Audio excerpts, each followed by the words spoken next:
SQL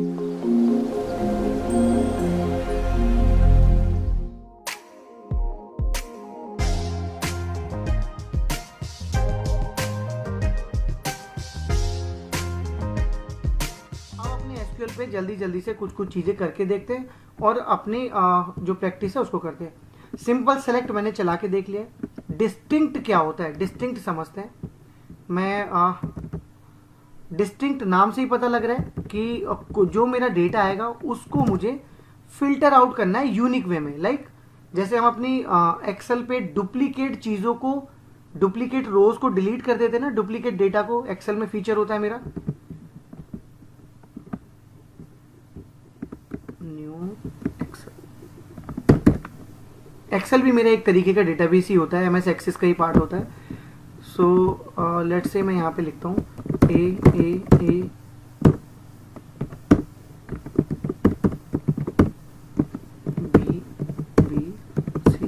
सी।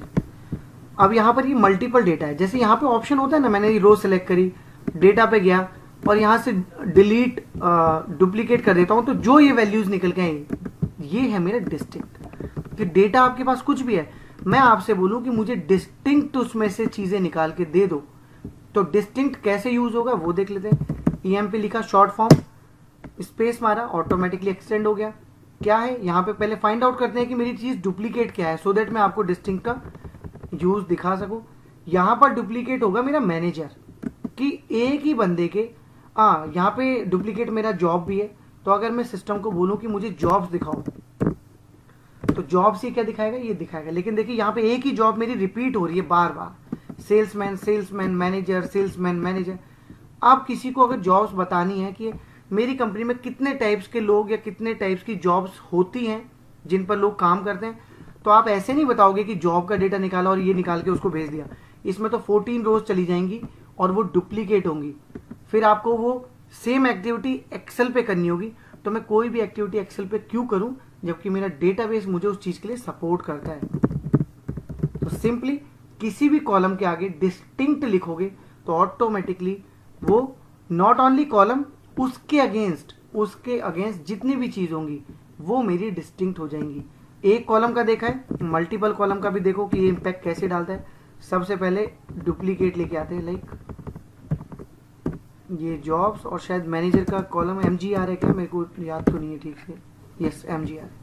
यहाँ पे आप देखो कि ऑर्डर बाई करते हैं, सो दैट मुझे समझ में आए। मैं ऑर्डर बाई करता हूँ।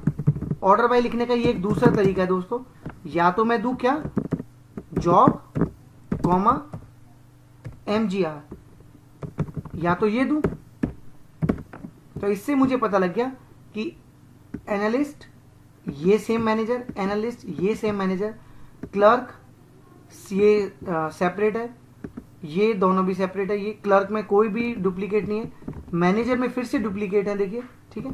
तो एक तरीका हुआ ऑर्डर बाई को लिखने का, ये दूसरा तरीका भी यहाँ पे होता है।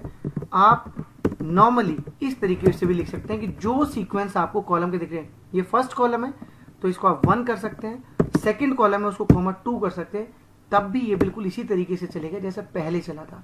मतलब आइदर आप नाम लिखो कॉलम्स के या 1,2 लिखो, ये उसी तरीके से काम करेगा।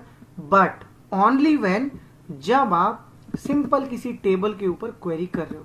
अगर आपने अपनी क्वेरी इस तरीके से लिखी होगी जो मैंने पहले बताई, कैसे, कुछ इस तरीके से ब्रैकेट लगा करके या इस तरीके से, तो समटाइम्स ये काम नहीं करता है। इसलिए इस चीज का ध्यान रखना है कि ऑर्डर बाय कैसे लिखना है।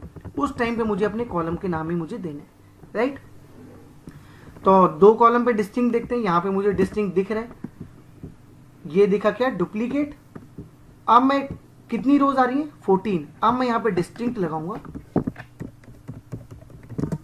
डिस्टिंक्ट लगाते ही मेरा यूनिक डेटा मेरे पास आएगा। क्लर्क रिपीट हो रहा है, मैनेजर रिपीट हो रहा है, कोई भी वैल्यू रिपीट हो रही है। बट अगर मैं कॉम्बिनेशन की बात करूंगा, क्योंकि सेलेक्ट में 2 कॉलम है, तो कॉम्बिनेशन की बात करूंगा तो वो दोनों चीजें मेरी यूनिक ही होंगी, कोई भी चीज यहाँ डुप्लीकेट नहीं मिलेगी, ठीक है। तो डिस्टिंक्ट मुझे समझ में आ गया।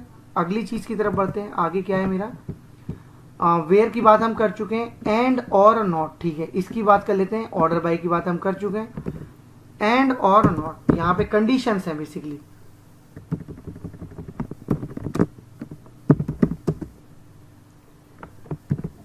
मैंने सिंपल सेलेक्ट चलाया। सिंपल सेलेक्ट चलाने के बाद में मेरे को कोई दो कंडीशन लगानी है। कंडीशन कैसी हो सकती है? वेयर, पहले बात करेंगे किसकी? पहले बात कर लेते हैं एंड की। तो एंड कंडीशन मेरी सिंपल है। एंड के लिए, एंड कंडीशन लिखने के लिए मुझे कोई भी ब्रैकेट, ध्यान से समझना, कोई भी ब्रैकेट यूज करने की जरूरत नहीं है एंड कंडीशन। बिकॉज नॉर्मली जब हम वेयर कंडीशन में एक से ज्यादा अपने कंडीशंस लगाते हैं तो नॉर्मल जो एसक्यूएल का सिंटेक्स है वो ही मेरा एंड होता है।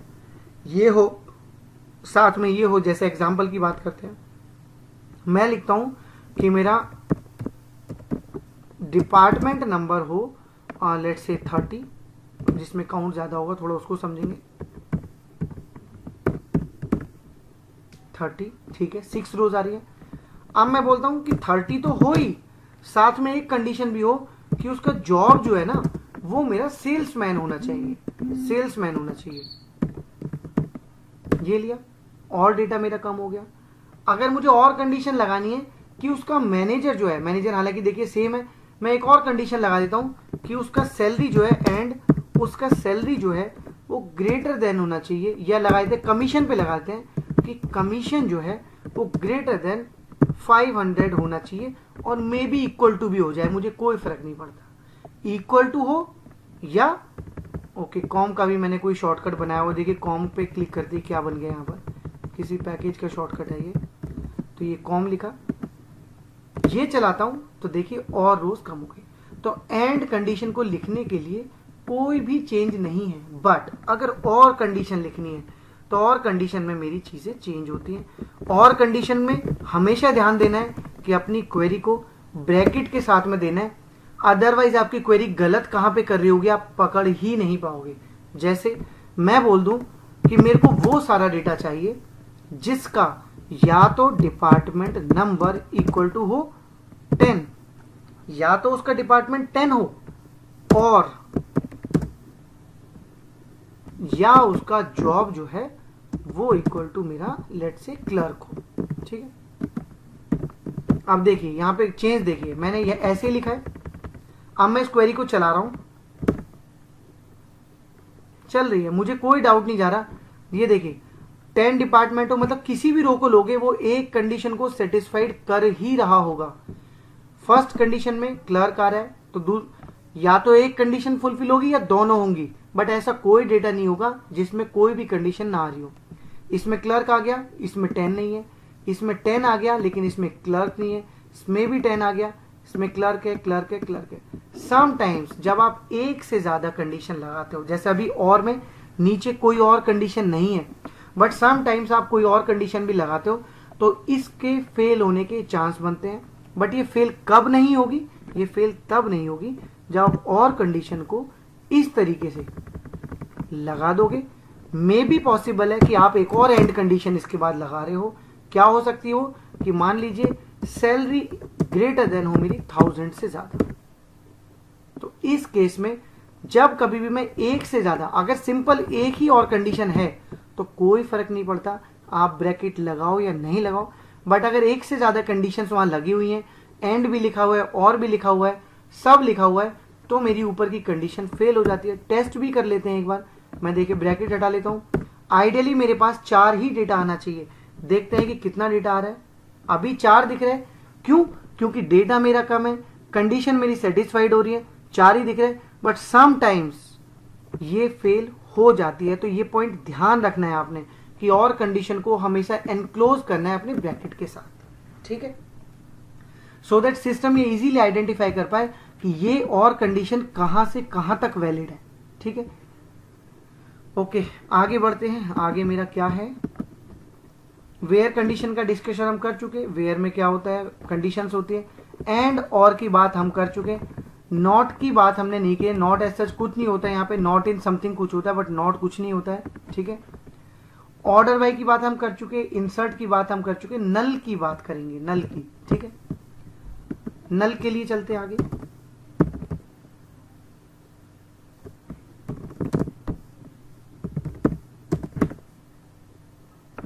ये देखिए यहां पर कमीशन के कॉलम में अगर आप देखोगे तो वैल्यूज आपको नल, नल का मतलब होता है ब्लैंक, ठीक है। इंटरव्यू में आपसे क्वेश्चन पूछा जाता है, ध्यान से समझना दोस्तों, इंटरव्यू में आपसे क्वेश्चन पूछा जाता है कि ये कॉलम जो ब्लैंक है और ये कॉलम और ये कॉलम और ये कॉलम और ये कॉलम जो भी ब्लैंक है, क्या ये आपस में बराबर है। क्वेश्चन इस तरीके से भी हो सकता है कि कोई भी नल वैल्यू क्या दूसरी नल वैल्यू के बराबर होती है। ब्लैंक कॉलम को हम नल बोलते हैं ओरेकल की टर्म में, ठीक है। तो कोई भी नल वैल्यू दूसरी नल वैल्यू के बराबर होती है, तो आंसर है no. Every null value is a unique value. अगर आप ये सोच रहे हो कि यहां पे भी ब्लैंक दिख रहा है और यहां पे भी ब्लैंक दिख रहा है और ये दोनों बराबर है, तो ये कभी भी बराबर नहीं होते। Every null value is a unique value, ठीक है। तो नल बोलते हैं हम ब्लैक, जो ब्लैंक मेरे पॉइंट्स होते हैं या ब्लैंक मेरा कॉलम में डेटा है उसको हम नल बोलते हैं। क्यों नल की बात कर रहे हैं और नल को कैसे ट्रीट करते हैं ये भी समझते हैं। मैं यहाँ पे एक कंडीशन दे रहा हूं कि मेरे को कमीशन में इक्वल टू वो आ जाए, लेट्स से अच्छा कमीशन का शॉर्टकट है तो ये हमेशा कवर करेगा, इसको हटाना पड़ेगा मुझे। मैं बोलता हूं कि 0 के जो बराबर है वो आ जाए, 1 है 0 के बराबर, 300 के बराबर है तो वो भी मेरा आ रहा है। चाहता हूं कि जो मेरी नल वैल्यूज हैं, नल वैल्यूज मतलब ये वाली वैल्यूज, इसको मैं पहले लेके आता हूं। क्या इज नल करके मैं लेके आ सकता हूं इक्वल टू, अगर मैं ये नल लिखूं तो क्या मेरा डेटा आएगा मेरे पास? नहीं आया, जबकि ये वैल्यू नल है। क्यों नहीं आया मेरा डेटा? ये डेटा इस वजह से नहीं आया क्योंकि every null value is a unique value, और जो इस नल की वैल्यू होगी वो जरूरी नहीं है कि कॉलम में जो मेरे नल वैल्यूज है ये आपस में बराबर हो, क्योंकि नल वैल्यू कभी किसी के बराबर होती ही नहीं है, ठीक है। कैसे ट्रीट करेंगे? नल वैल्यू को ट्रीट ना करने से क्या होता है पहले वो भी समझ लेते हैं। लेट्स से मैं यहाँ पे एक कंडीशन लिखता हूं कि मुझे हर एक एम्प्लॉय का क्या है ई नेम, साथ में उसका कमीशन, साथ में उसकी सैलरी, ठीक है, और एक कॉलम। ये भी जानिए, इसको बोलते हैं हम डमी कॉलम बोलते हैं इनको। अपनी मर्जी से मैं यहां पर डमी कॉलम बना सकता हूं। कैसे बनाते हैं? लेट से इसको मैं देता हूं टोटल सैलरी, समझने के लिए टोटल सैलरी नाम दे दिया। और ये क्या है? ये है कॉम प्लस सेल का सम। तो मेरी टेबल में देखोगे तो टोटल सैलरी नाम का कोई कॉलम होगा नहीं, लेकिन फिर भी मैं अपने 2 कॉलम्स को किसी भी प्लस माइनस या किसी भी मेथड के थ्रू, किसी भी कैलकुलेशन के थ्रू अपना कोई भी एक डमी कॉलम बना सकता हूं। तो ये फीचर भी मेरे एसक्यूएल में होता है। चला के देखता हूं और देखते हैं कि क्या वैल्यूज आती हैं क्या नहीं आती हैं। ये देखिए, नल को ट्रीट ना करने से क्या हो रहा है ये देखिए। स्मिथ है, स्मिथ का कमीशन 0 है, सैलरी 800 है, तो यहां पर क्या आना चाहिए? लॉजिकली यहां पे 800 आना ही चाहिए, राइट, बट नहीं आया, ठीक है। नीचे देखिए, यहां पे कमीशन 0, यहां पे सैलरी, यहां पे भी नहीं आया। तो इस तरीके की जो अब एक्चुअल अगर किसी को बोला जाए कि आपकी कंपनी में कितना सैलरी सर्कुलेट हो रहा है एम्प्लॉय को इंक्लूडिंग कमीशन, तो आप बताओ। तो आप क्या है, अगर आपको एनवीएल के बारे में नहीं पता है, आपको नल ट्रीटमेंट के बारे में नहीं पता है, तो नॉर्मल यूजर क्या करेगा? इस तरीके से कमीशन और सैलरी को सम करेगा और उसका सम बना करके वो मेरा अथॉरिटी को शेयर कर देगा, जो कि कैलकुलेशन एकदम गलत है, ठीक है। अब इसको कैसे बाईपास करें, कैसे करें? तो इसका होता है, इसको ट्रीट करने का तरीका होता है नल को एनवीएल। एनवीएल भी मेरे 2 होते हैं, एक एनवीएल होता है, एक एनवीएल 2 होता है। कैसे ट्रीट करेंगे? एनवीएल की बात करते हैं। जहां पे नल आएगा वहां पर मेरा एनवीएल से, और हमेशा कोशिश करनी है जो एनवीएल की बात कर रहा हूं, कभी भी न्यूमेरिक या नंबर बेस्ड जो कॉलम है उस पे कभी भी आपको एनवीएल छोड़ना नहीं है। अगर आप कोई कैलकुलेशन करा रहे हो, अगर डेटा केवल रिप्रेजेंट करा रहे हो, किसी रिपोर्ट में आप प्रिंट करा रहे हो, कोई फर्क नहीं पड़ता कि आप एनवीएल लगाओ या मत लगाओ, ठीक है। लेकिन अगर आप कोई कैलकुलेशन करा रहे हो तो ये मैंडेटरी पार्ट है कि आपको एनवीएल ट्रीटमेंट करना ही करना है, ठीक है। इसके बाद रिक्वायरमेंट विदाउट किसी ट्रीटमेंट की भी आ सकती है। कैसे आ सकती है? इस तरीके से आ सकती है कि मेरे को दो ही कॉलम का डेटा चाहिए, मुझे नहीं चाहिए सारा का सारा डेटा की ये टोटल सैलरी का, मुझे दो ही कॉलम का डेटा चाहिए। बट मैं चाहता हूं कि जहां पर नल है, मैंने ऐसी कंडीशन बना दी, मैं ऐसा लॉजिक लिखना चाहता हूं कि भाई मेरा स्लैब 300 से 500 से अवा भी स्टार्ट हो रहा है, बट जो भी मेरे एम्प्लॉयज हैं जिनको जीरो कमीशन है, जिनका कमीशन है ही नहीं, उनको कंपनी की तरफ से डिफॉल्ट लेबर पे 10% का स्लैब दिया जा रहा है। तो वो 10% आप कैसे लगाओगे? देखिए एनवीएल का ट्रीटमेंट देखिए, एनवीएल लिख रहा हूं। एनवीएल क्या करता है? एनवीएल बात करता है इस कॉलम से, जहां पर इसको वैल्यू मिलती है, जहां पर भी इसको वैल्यू मिलती है वहां पर इसे कोई प्रॉब्लम नहीं है, बट जहां इसको वैल्यू नहीं मिलती है वहां पर ये वो वैल्यू लेके आएगा जो वैल्यू मैं पास करूंगा। तो ये कॉमा हो गया, यहां पर मैंने दिया 10 और इसको नाम दे दिया कमीशन करके ये। अब देखिए क्या होगा, जहां पर जो वैल्यू है वो तो वो वैल्यू रहेगी, डिफरेंस भी देखते हैं। पहले मैं आपको नॉर्मल कमीशन का कॉलम भी देता हूं, ये देखिए डिफरेंस देखिए दोनों में, नॉर्मल कमीशन का कॉलम और एनुअल ट्रीटमेंट के साथ आप कॉमन जो कमीशन का कॉलम वो देखिए। मैंने बोला कि जो डिफॉल्ट है वो 10 दे दो, जिनके पास कुछ नहीं है उनको। तो एनुअल ट्रीटमेंट जब आपने किया तो ये एनुअल ट्रीटमेंट को लिखने का एक सिंटेक्स है कि एनुअल के साथ पहले कॉलम लिखना है, फिर आपको देनी है वो वैल्यू जो भी आप डिफॉल्ट रखना चाहते हो या ब्लैंक वैल्यू को उस वैल्यू से रिप्लेस करना चाहते हो। ठीक है, तो ये वैल्यू मेरी यहां पर आ जाएगी। यही वैल्यू मुझे हेल्प करती है मेरी चीजों को सम करने में। कैसे?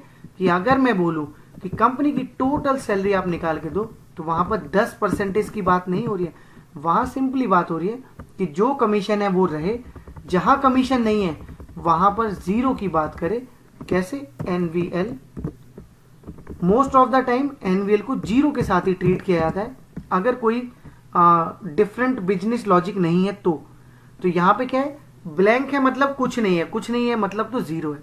अब की आपकी टोटल वैल्यूज निकल के आएंगी, ये देखिए जीरो है, कुछ नहीं है, सिस्टम ने ऑटोमेटिकली एनुअल ट्रीट किया, राइट, और यहां पर 800 को सम किया, टोटल सैलरी हो गई 800। नीचे 300 प्लस 1600 ये हो गई 1900। तो इस तरीके से एनुअल का ट्रीटमेंट हम करते हैं।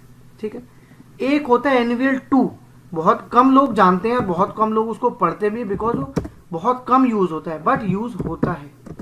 अगर आपको अच्छे से कोडिंग करनी आती है तो उसकी कॉम्प्लेक्सिटी और उसका यूज आपको इजीली समझ में आएगा कि कहां पे और कैसे यूज होता है। देखते हैं,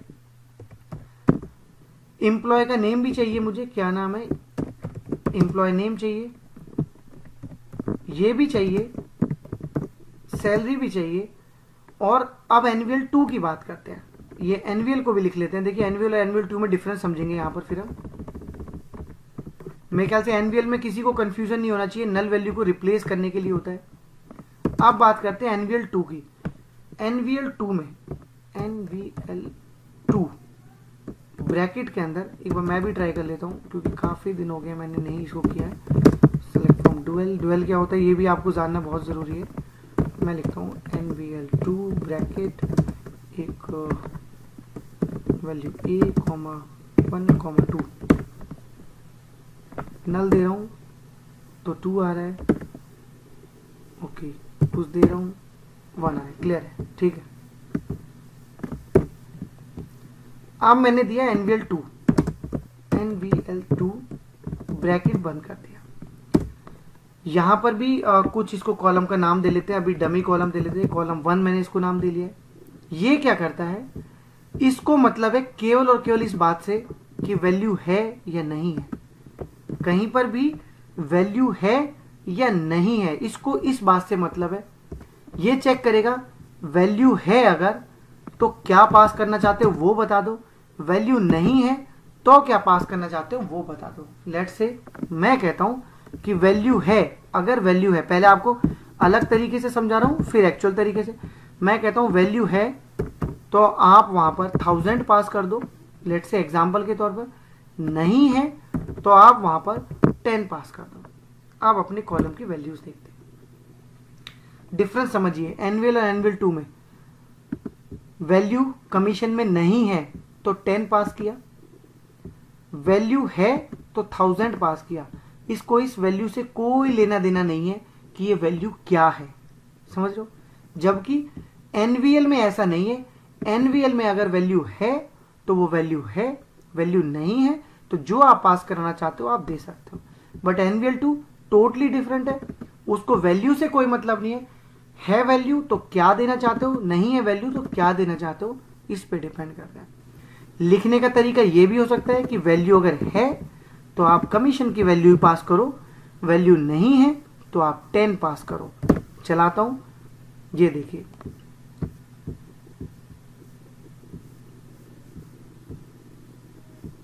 हाँ, वैल्यू नहीं है 10 पास हो गया, वैल्यू है तो मैंने 300 होगा। क्यों हो गया? क्योंकि मैंने इसको बोला कि अगर आप इस फर्स्ट वाले कमीशन की वैल्यू चेक कर रहे हो, वैल्यू मिलती है आपको, तो वो ही वैल्यू पास कर दो जो कमीशन में है, अदरवाइज वो पास करो जो मैं पास करना चाहता हूं। तो एनवीएल और एनवीएल 2 भी मुझे लगता है यहां पे आपको बेटर तरीके से समझ में आ गए होंगे। आगे बढ़ते हैं, आज के सेशन में एक चीज और समझेंगे और उसके बाद आज के सेशन को क्लोज करेंगे। ड्वेल क्या होता है, सेलेक्ट स्टार फ्रॉम ड्वेल अगर मैं लिखता हूं तो ये ड्वेल क्या चीज है, ड्वेल आपको समझना है। देखिए, ड्वेल मेरी एक डमी टेबल होती है, ओरेकल डेटाबेस पे ही मुझे मिलती है। इसके अंदर एक ही कॉलम होता है, बट रिक्वायरमेंट के हिसाब से आप मल्टीपल बना सकते हो। इस तरीके से डमी कॉलम बना करके आप 1 या 1000 जितने भी बनाना चाहते हो आप बना सकते हो। ठीक है, इसका स्क्रिप्ट भी एक बार यहां पर थोड़ा सा देख लेते हैं और किस पर्पस के लिए यूज में आता है वो भी देखते हैं। सिंपल छोटी सी इसकी एक स्क्रिप्ट मिलेगी दोस्तों, क्रिएट टेबल वाली छोटी सी स्क्रिप्ट मिलेगी और ये ऑलिगर की सीडेड है, इसमें आप कुछ नहीं कर सकते, इसमें चेंज नहीं कर सकते। बट ये एक डमी टेबल देखो, डमी वेरकेर 2 और 1 बाइट का ही इसमें साइज होता है। 1 बाइट क्यों होता है? क्योंकि आप डिफॉल्ट देखोगे ड्वेल में एक्स आपका ऑलरेडी आ रहा होता है। ठीक है, क्या यूज में आ सकता है, ओनर कौन है इसका, सिस्टम मतलब सिस, जो डीबीए है वही इसका ओनर है, सिस्टम एडमिन भी बोलते हैं, सिस भी बोलते हैं, वो इसका ओनर है। क्या यूज में आ सकता है वो समझते हैं। समटाइम्स जब कभी आप काम करते वक्त जरूरी नहीं है कि हमेशा, अब मैं बोल दूं आपसे कि मेरे को आप 2+2 करके दिखाओ, तो आप कैसे करोगे, आपके दिमाग में कैसे आएगा कि 2+2 करके आपको दिखाऊं? भाई ऐसे तो आप लिख नहीं सकते 2+2 करोगे, एरर दे देगा सिस्टम की, ऐसा कुछ होता ही नहीं है। ठीक है, कैसे करोगे? सिस्टम बोलता है कि आपको कोई भी डमी कैलकुलेशन करनी है या कोई वैल्यू टेम्परेरी कहीं दिखानी है या निकालनी है या सेव करनी है, किसी प्रोसीजर से कुछ आ रहा है, सॉरी प्रोसीजर नहीं, किसी फंक्शन से कुछ रिटर्न होके आ रहा है, आप कहीं दिखाना चाहते हो, उन सारी चीजों के लिए मेरा ड्वेल वाला जो टेबल है, सीडी टेबल है, ये यूज में आता है। कैसे? एग्जाम्पल दिखाता हूं कितने पर्पज के लिए यूज हो सकता है। मैं कहता हूं 2+2 दिखाना है, ये 4 दिखाएगा आपको। कॉमा करके मैं कहता हूं 3+5 दिखाना है, एक और कॉलम दिखाएगा। इसमें ये एक्स एक्स एक्स करके मल्टीपल कॉलम बनते जाते हैं। आप कहते हो 10/3 कितना होता है, ये उसको भी दिखाएगा। ठीक है, कोई भी कैलकुलेशन दिखानी, और क्या दिखा सकता है? ये तो हुई केवल और केवल उसकी बात जहां पे मैं कैलकुलेशन की बात कर रहा हूं, बट हमेशा तो मैं करूंगा नहीं, कुछ और भी यूज हो सकता है। लेट्स से मैं कहता हूं कि मुझे ये बताओ आज का डेट और टाइम क्या है, मेरे डेटाबेस पे क्या डेट और टाइम चल रहा है, आज का सिस्टम डेट क्या है, तो सिस्टम डेट के लिए मैं कहता हूं सिस डेट चलाऊंगा तो देखो इस सिस्टम का डेट मुझे बता देगा। ठीक है, मैं कहता हूं कल कौन सी डेट थी, -1 करूंगा, कल का पता लग जाएगा। किसी भी तरीके से अगर मैं सिस डेट को यहां पे लिखूं तो मैं सिस डेट को रन नहीं कर सकता, कैसे भी करके एरर देगा। तो जब इस तरीके के कुछ छोटे मोटे फंक्शंस चलाने हो या कोई छोटी छोटी कैलकुलेशन करनी हो, या जैसे आप देखो और एक अच्छा यूज बताता हूं सेलेक्ट लिखने का ड्वेल के साथ। देखो सेलेक्ट स्टार फ्रॉम लिखा, यहां पे लिखा सेलेक्ट फ्रॉम ड्वेल। अब ड्वेल में आप कुछ भी कर सकते हो, कुछ भी, लाइक मैं देखे एक टेबल ही बना रहा हूं नॉर्मली, यहां पे देता हूं क्या, मनोज, ये है मेरा फर्स्ट नेम, कॉमा किया, कुमार लिखा, ये है मेरा लास्ट नेम, कॉमा, सैलरी लिखा, सैलरी में कोई वैल्यू दे देते हैं, लेट से ये वैल्यू दे दिया। अब ये आप सेपरेटली भी चलाओगे तो भी देखो बिल्कुल उसी तरीके से दिखेगा। कोई भी चीज सेपरेटली चला रहा हूं 3 कॉलम दिखाई देंगे, इसको एज ए सेलेक्ट फ्रॉम बना करके एक टेबल के तरीके से दिखा रहा हूं तो भी सेम। मतलब मेरा जो ड्वेल है ये मल्टीपर्पज के लिए यूज होता है। आपको इसका वर्किंग जो है धीरे धीरे, अभी आपको लग रहा होगा छोटी छोटी चीज़ों के लिए कहाँ मेरा यूज़ होगा, बट डेफिनेटली दोस्तों ये यूज़ होता है। और जब आप कॉम्प्लेक्सिटी की तरफ आगे बढ़ोगे और चीज़ों में आगे बढ़ोगे तो आपको डुएल का एक्चुअल पर्पस समझ में आएगा कि डुएल के बिना एक डेवलपर कितना अधूरा है और इसके बिना क्या नहीं कर सकता है। ठीक है, तो मेरे ख्याल से आज के सेशन को क्लोज करते हैं। कल हम कई सारी नई चीज़ें पढ़ेंगे और आज के सेशन को रिवाइज कर लेना आप। कुछ एक लिंक्स हैं, टाइम मिले तो अपने हिसाब से देख लेना। ये नहीं देखना है तो जो भी गूगल पे मिले उससे पढ़ लेना, बट पढ़ जरूर लेना, क्योंकि डे बाय डे हम आगे बढ़ते जाएंगे और चीज़ें डंप बन के इकट्ठी होती जाएंगी और वो फिर छूटती जाएंगी।